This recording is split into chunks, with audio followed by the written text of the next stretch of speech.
Yes,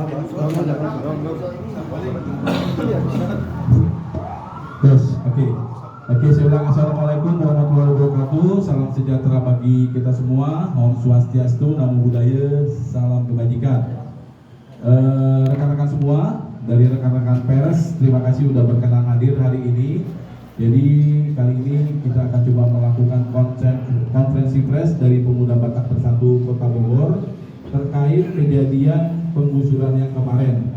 Jadi agendanya hari ini adalah semacam pemberitaan sekaligus klarifikasi, dan untuk pertama akan ada pernyataan dari Ketua DPC dalam hal ini Bapak Simon Pakpahan, dan selanjutnya akan dilanjutkan dengan dari pihak bidang hukum kami. Waktu dan tempat kami persiapkan. Ketua, silakan. Baik, terima kasih untuk rekan-rekan dari pers. Saya perkenalkan, saya Simon Pakpahan, Ketua Pemuda Batak Bersatu DPC Kota Bogor. Pertama-tama mungkin saya akan menyampaikan kronologis kejadian yang di kolong jembatan Ciawi kemarin ya, ada insiden antara Pemuda Batak Bersatu dengan oknum Satpol PP.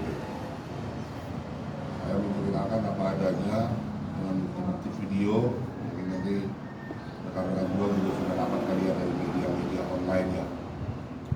Jadi kebetulan di kolong jembatan itu yang di wilayah kabupaten dan wilayah kota ada anggota dan pengurus kami membuka usaha warung-warung kecil di sini. Dalam arti mereka bukan mencari kekayaan, hanya mencari menyambung hidup. Jadi ada masukan ke kami dari anggota dan pengurus bahwa memang mereka akan digusur di sana. Jadi ada pertujuan kedatangan kami di sana cuma ingin membantu, bukan membackup ya. Tolong digarisbawahi, bukan membackup kita di sana. Kita membantu rekan jual kita untuk membongkar bangunan mereka, properti mereka, dan itulah yang kami ajukan kemarin ke Kasat Satpol PP dari kabupaten. Yang terjadi negosiasi di sana, di mana BPB diwakili oleh penasihat kami, Pak Haji Nasir namanya. Ya, mungkin rekan-rekan pers sudah kenal. Dan dia sepakat dengan kasat ini, Kasat Satpol PP ini, supaya kami membongkar sendiri, bukan kami mempertahankan ya. Dari bawahi juga kami tidak mempertahankan, kami hanya minta waktu. Pak Kasat, kami lah yang membongkar sendiri dengan alasan properti itu masih baru. Jadi kalau saudara kami nanti dapat tempat atau membeli di mana, bisa kembali mereka menggunakan properti itu karena memang masih baru-baru. Hanya itu permintaan kami kemarin. Pak Kasat sempat setuju, dan itu yang kami lihat. Tapi mungkin ada provokasi dari barisan mereka dari belakang. Maka yang pertama kali yang di bulldozer itu punya rekan jual kami namanya itu langsung dilangkakan. Nah, kami di sana yang tadinya ingin membantu, jadi terjadilah chaos. Artinya kami juga merasa Pak Kasat tidak komitmen dengan omongannya. Nah, setelah kami didesak ke arah kota, dan kebetulan kedua-dua PRT saya juga ada di situ, kita terdesak Pak, karena masa ini 10 banding 1 dari mereka 500, kami hanya 50 orang, kacau. Maka kami terdesak ke daerah kota. Di situ juga ada pembongkaran dari Bogor Timur, jadi ada polisinya, ada babinsannya, ada Satpol PP-nya juga di sini.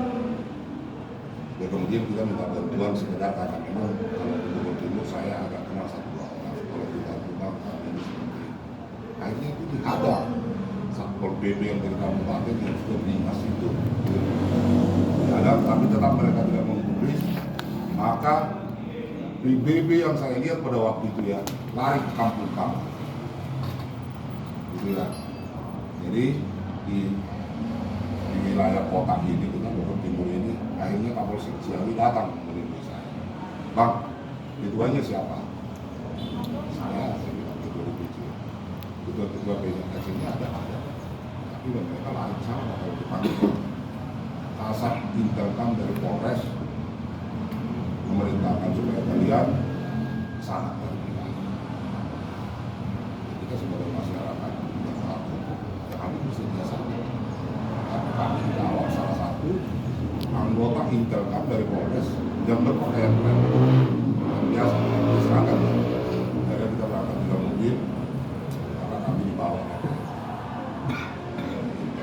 unit Intelkam. Dan saya bingung di sana. Setelah kami di sana beberapa saat, kasatnya pun tidak ada. Gitu. Kami tanya anggota di sana, kasat itu katanya lagi ada sisa uang. Gitu ya. Nah, akhirnya tim hukum saya sekalian sekjen DPC Pak Franky dibawa lah diperiksa ke unit 2 ya. Itu sudah reskrim. Jadi bukan peranannya bukan di Intelkam lagi ya. Berkembang sampai malam karena memang kami pemuda Batak Bersatu punya moto satu rasa satu jiwa ya. Toleransi, gotong royong. Jadi datanglah buat kami dari seluruh Jawa Barat untuk melihat bagaimana perkembangan ini. Mungkin waktu kami juga melihat gedung,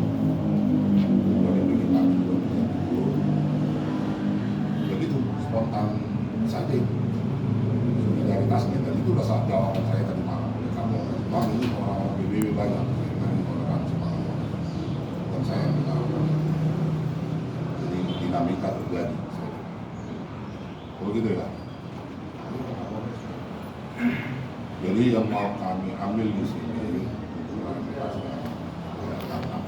ada pemberitaan kemarin, ada statement dari Pak Kapolsek Ciawi bahwa kami ditangkap. Menurut hemat kami bukan ditangkap gitu. Ini kalau ditangkap ini ada unsur pemaksaan gitu. Dan inilah kami lengkap. Saya sebagai pemberitaan itu kan semua ketua pemuda Batak Bersatu sekota Bogor diamankan dan ditangkap, gitu ya. Dan teman-teman pers sebelum dilihat di sini nanti saya memperkenalkan ketua-ketua pihak saya. Silakan dari Barat dulu. Silakan perkenalkan diri. Terima kasih. Perkenalkan, nama saya Firman Sidelahi, Ketua PBB PAC Bogor Barat. Pada hari ini, Rabu 22 November tahun 2023, saat ini kami sedang berada di kantor sekretariat Pemuda Batak Bersatu Divisi Kota Bogor bersama ketua saya Pak Susimo Perpahan, rekan ketua saya PAC Bogor Selatan, rekan ketua saya PAC Bogor Utara, rekan ketua saya PAC Bogor Timur. Kami saat ini di Kota Bogor ada 5 PAC. Demikian, terima kasih. Silakan ketua selatan memperkenalkan diri. Memperkenalkan diri. Juga perkenalkan diri ya. Kami di sini.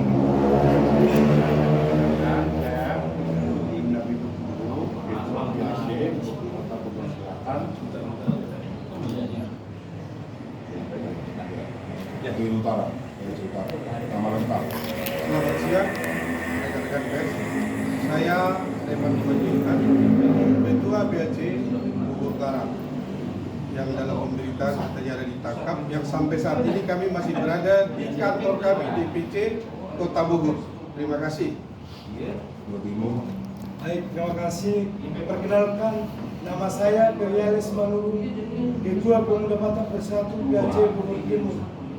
Kami kemarin diberitakan bahwa seluruh ketua PBB Kota Bogor ditangkap. Itu adalah hoax. Ini kami lengkap.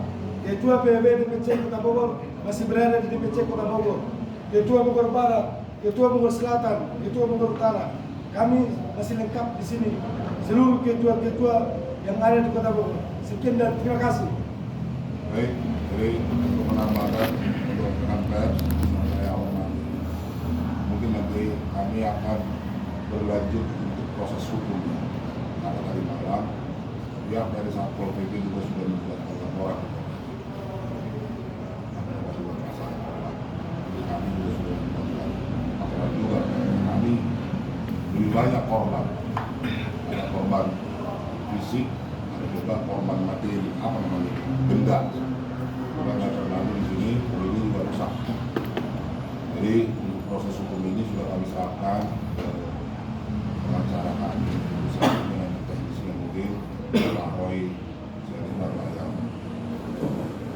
sebagai juru bicara. Terima kasih. Oke, terima kasih Ketua. Untuk selanjutnya kami berikan kesempatan ke bidang hukum. Silakan bidang hukum dari Ujung. Tingkat Jadi, padat tepat. terkait lahan yang di pengen eksekusi, kita juga akan proses hukum terkait adanya oknum jasa marga yang diduga melakukan tindakan pungutan liar, yang mana kami sudah memiliki bukti pembayaran terhadap oknum tersebut. Ini ada pembayaran setiap bulannya dari mulai Januari 2023 sampai dengan Agustus 2023 setiap bulannya, dan juga ada kwitansi penempatan lahan di situ, ada kwitansi pembayaran lahan. Jadi kami akan coba untuk terkait pungutan liar tersebut. Mungkin itu teman-teman. Selanjutnya. Baik, terima kasih. Saya Rianto Sunamuntan, saya dari APBD Bogor. Saya mengapresiasi untuk Polres Bogor sudah menerima laporan kami dan ini sudah bisa kita buktikan. Tolong di ini LP kami bisa diterima secara langsung atau selesai. Dan kami juga akan masih membuat LP yang baru terkait adanya korban-korban yang masih belum membuat laporan, dan kami juga akan segera membuatkan, dan nanti kami akan share juga ke teman-teman media. Mungkin itu aja, terima kasih. Oke, selanjutnya kami Terima kasih buat rekan-rekan media yang sudah waktunya ini. Mungkin saya akan menjelaskan terkait masalah statement yang ada di media. Ada beberapa media yang menyatakan bahwa pemuda Batak Bersatu telah diamankan atau ditangkap di Polres Bogor. Terkait masalah statement ini, bahwa hal itu adalah tidak benar dan itu ada pemberitaan bohong. Bahwa di sini juga hadir para ketua-ketua kami yang untuk pemuda Batak Bersatu yang ada di DPC Kota Bogor, dan pada ini ketua DPC Kota Bogor yang tadi mungkin sudah diperkenalkan, dan ini para ketua-ketua kita yang memang masih konkret. Jadi terkait masalah pemberitaan yang ada di media bahwa telah dilakukannya penangkapan ketua-ketua kita itu tidak benar. Dan terkait masalah ini mungkin kita akan melakukan upaya hukum dan mungkin nanti kita akan berklarifikasi. Karena berita ini saya rasa sangat merugikan kita pemuda Batak Bersatu yang ada di DPC Kota Bogor. Karena ini dengan pemberitaan seperti ini akan memicu terjadinya kontroversi, terutama masalah rekan-rekan juang kita yang ada di daerah atau di DPD atau di DPD. Mungkin nanti langkah ke depannya terkait dengan pemberitaan ini kita akan melakukan upaya masalah ini bisa clear bahwa di sini PBB adalah suatu organisasi yang bersifat sosial, bukan organisasi yang membackup seseorang yang memang melakukan perbuatan yang melanggar peraturan. Di sini organisasi PBB ini adalah organisasi sosial terkait masalah kita untuk mengadvokasi dari teman-teman rekan juang kita di sana, bukan untuk membackup. Bahwa kita hadir ke sana untuk membantu dari teman-teman kita yang terkena musibah. Dalam hal ini yang terkait masalah pembongkaran yang di sana. Itu tidak menghalangi. Kalau memang itu tugas dari pemerintah ya silakan. Tetapi kita hanya meminta kepada pihak pemerintah untuk memberikan waktu untuk kita membongkar sendiri dan untuk menyelamatkan barang-barang kita jangan sampai rusak. Jadi intinya kita tidak menghalang-halang. Kita ini mempunyai slogan ya, itu solidaritas dan gotong royong. Jadi memang di awal di organisasi ini kita lebih mengutamakan adalah sosial. Jadi kalaupun ada pemberitaan bahwa ada PBB adalah ormas yang mendekati bahwa kami dan tidak benar, mereka yang mendekati orang yang melanggar peraturan itu tidak benar. Dan terkait masalah, saya tegaskan lagi terkait masalah pemberitaan yang ada di beberapa media terkait masalah penangkapan terhadap ketua-ketua itu tidak benar. Mungkin nanti untuk langkah upaya hukumnya nanti bisa dijelaskan oleh rekan saya, Pak Wasyani, Pak. Oke, baik, terima kasih rekan-rekan media. Tadi sudah dijelaskan oleh Pak Ketua dan teman-teman tim hukum. Kami berharap, itu dulu ya, pertama kami berharap proses hukum yang sedang berjalan, baik itu atas laporan dari pihak Satpol PP Kabupaten maupun dari pihak kami berharap Polres Bogor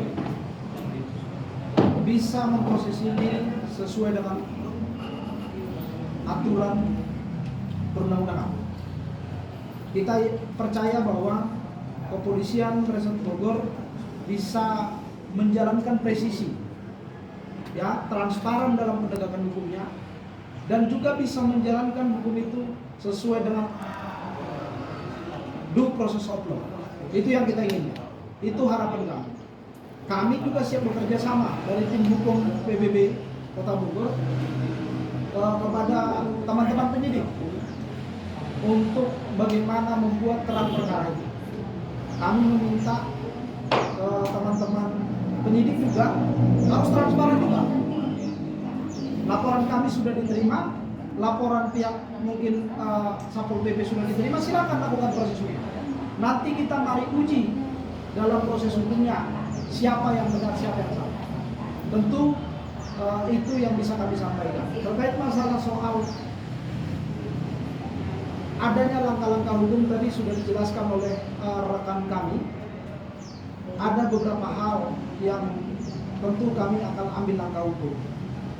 Pertama tadi masih ada beberapa orang yang akan membuat laporan polisi, ya, karena memang dari PBB sendiri merasa bahwa korban, kan begitu kira-kira. Dan itu mungkin bisa kita buktikan dari video-video, ya. Yang berikutnya bahwa terkait masalah soal Pak Kapolsek, ya, Pak Kapolsek Ciawi, tentu kami di tim hukum akan melakukan kajian terlebih dahulu untuk menentukan langkah hukum yang mau kami ambil.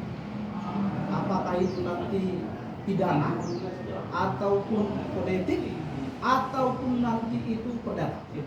Itu tentu kami akan matangkan dulu di sini. Untuk sementara itu dulu dari saya. Barangkali dari teman-teman media ada pertanyaan, kami berikan tolong pertanyaan. Oke, terima kasih. Jadi buat teman-teman media itu tadi penjelasan dari tim kami, dari ketua DPC, para ketua PAC dan dari tim hukum. Jadi sekarang kami berikan kesempatan buat rekan-rekan media untuk mengajukan beberapa pertanyaan supaya teratur. Silakan. Untuk laporan sendiri Bang, terkait yang di Kabupaten itu kemarin, fokus di buat LP di Polres atau nanti ada sounding secara surat ke Bupati yang membawa pihak Satpol PP?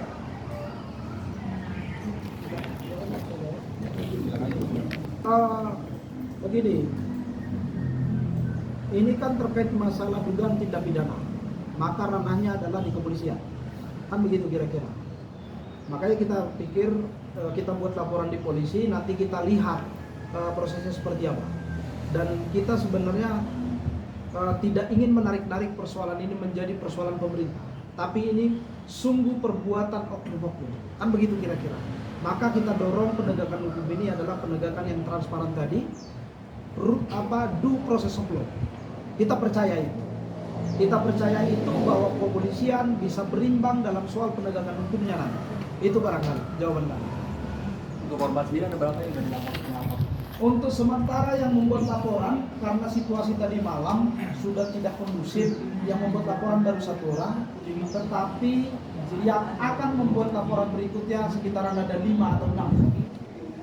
Begitu kira-kira.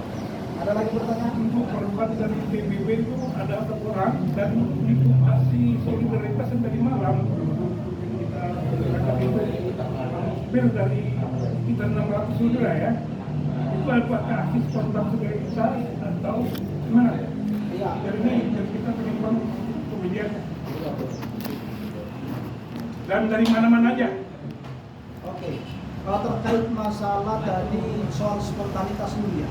Begini, disitulah kita buktikan bahwa PBB itu adalah mengedepankan masalah soal intelektualitas. Tadi malam hadir para garis Jawa Barat ya, itu menunjukkan solidaritas. Tetapi mereka tahu bahwa kita sudah menempuh jalur hukum. Maka rekan-rekan juang itu akhirnya percayakan bahwa proses ini adalah sudah ditangani polisi. Kita percaya, maka mereka juga bubar dengan tertib. Begitu kira-kira. Jadi tidak ada tekanan ke penyidik. Kita percaya polisi tidak bisa ditekan-tekan. Hanya saja kita berharap seluruh komponen PBB berharap kepolisian harus transparan dalam soal penegakan hukum. Itu aja. Ya, dari soal pungli kan ada dari Semarga sendiri yang bisa dijelaskan itu pungli seperti apa, terus berapa nominalnya, terus mereka bayar siapa gitu. Kalau terkait masalah pungli itu kita langsung berhubungan sama jasa marga dan kita di sini ada bukti transfernya dengan nominal 350.000 per bulan. Nah, dan ini ada bukti transfernya oknum. Jadi saya sebutkan namanya pihak jasa marga itu di sini sudah tulis Ahmad Saiful dengan nilai transfer 350.000. Ini ada setiap bulan. Itu sudah berlangsung berapa lama? Nah, ini yang kita miliki buktinya saat ini dari bulan Januari sampai bulan Agustus. Dan ini dari 1 orang, masih ada lagi banyak orang lagi. Ya. Itu yakin dari orang jasa marga, Pak? Iya. Diduga. Jasa marga kabupaten apa kota? Jasa marga. Kabupaten apa kota? Jasa marga nggak ada kota atau kabupaten. Jasa marga. Jagorawi. Jasa marga Jagorawi. Mungkin itu. Bang, poin penting tadi, kita ada informasi tuntutan kepada Satpol PP dicopot, bisa disampaikan? Atau ada mau yang disampaikan? Iya, begini, kalau soal masalah copot atau enggak kan itu kewenangan bupati ya. Tetapi nanti kita lihat dulu proses hukum berikutnya. Ya kami sih begini, kami tidak mau mendorong proses hukum dulu. Tetapi ketika nanti memang ada keterlibatan dari Kepala Satpol PP terkait masalah dugaan tindak pidana ini, ya tentu harapannya memang Pak Bupati bijak untuk menyikapinya dengan cara ya silakan gunakan kewenangannya untuk mengoreksi Kepala Satpol PP itu tersebut. Begitu dari kami. Jadi prinsipnya kami tidak mendorong silakan ini. Kami hanya fokus soal masalah penegakan hukum yang sekarang terjadi. Itu dulu. Soal siapa yang melakukan, siapa yang menyuruh, siapa yang menjadi korban, kita percayakan itu nanti dalam proses penegakan hukumnya. Begitu aja. Kalau untuk teman-teman dari PBB sendiri, dan lupa di bagian apa Kaki, kepala, itu akibat lemparan apa membantu atau langsung harus bagaimana? Sebagian besar memang terkena dari paling itu ada yang kena nasi lain di Inggris. Ada beberapa oknum dari satu PBB memang menggunakan Inggris dalam hasil dan videonya juga ada. Mereka memang menggunakan Inggris untuk dan lemparan batu juga kawan-kawan kita juga terkena. Ya, jadi bukan dari isu yang berkembang adalah kita yang melempar. Jadi dari video bisa kita lihat dan teman-teman kita bisa melihat jelas bahwa PP melakukan pelemparan kepada stadion. Begitu. Berarti korban itu bukan hanya dari satu PP dan laporan, tapi ada pihak DBB juga ada yang korban yang kita laporkan. Jelas juga, jangan di media kan itu hanya dari pihak kepolisian dan dari pihak DBB doang yang dikabarkan itu yang terluka atau terdampak dari kasus itu. Ya. Untuk itu kita makanya sudah kita berikan ke penyidik beberapa bukti video sudah kita serahkan. Jadi sangat jelas alat buktinya. Dan kita juga pengen lihat bukti dari mereka seperti apa, seperti yang dikirim opini bahwa kami yang melakukan pelemparan dan itu belum terbukti sampai saat ini. Mungkin itu aja.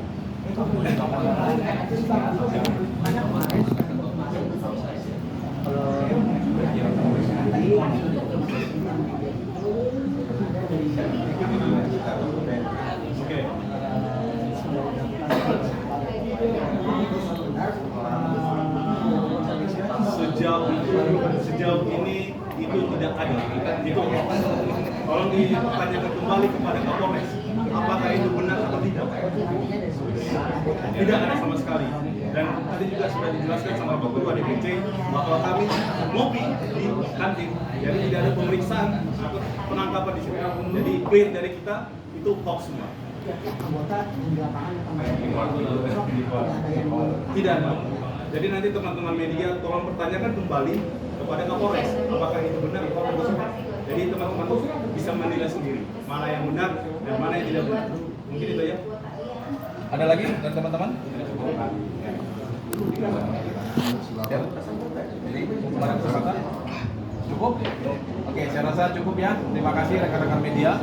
Semoga hasil pertemuan kali ini bisa memberikan jawaban serta klarifikasi terkait kejadian kemarin, sekaligus menjawab berita-berita hoax yang telah beredar di luar sana bahwa telah terjadi penangkapan. Dan kami jelaskan itu adalah hoax, tidak ada penangkapan. Terbukti para ketua masih ada di sini. Jadi berita itu hanyalah hoax semata. Terima kasih sekali teman-teman. Selamat bertugas. Assalamualaikum warahmatullahi wabarakatuh.